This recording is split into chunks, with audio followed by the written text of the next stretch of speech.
Hey there, I'm Sarah with WTI. Do you suffer from super dry sinuses or dry throat, especially in the winter months when the humidity is low and the heat is on? I know I do.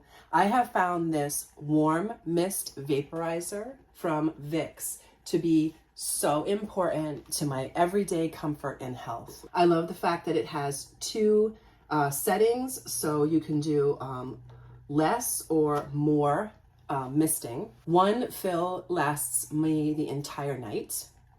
It's quiet, and the glow from the dial, the light from the dial, is not too bright to disturb my sleep.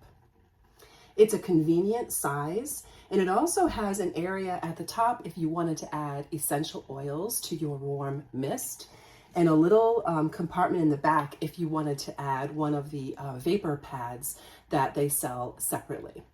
So all in all, this has been a really great warm air mister for me. I know that when I'm not feeling well, when my throat is irritated, or during very, very dry weather and dry months, I really suffer from my sinuses being dry, my throat, and it's much worse when I'm sleeping.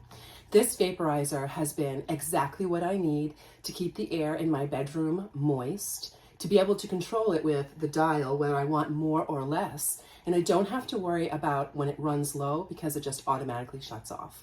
I love the fact that it's easy to fill and easy to clean, and if I want to add essential oils, I absolutely can. So all around, this has been an excellent vaporizer for me. I'm very happy with it, and that is my point of view.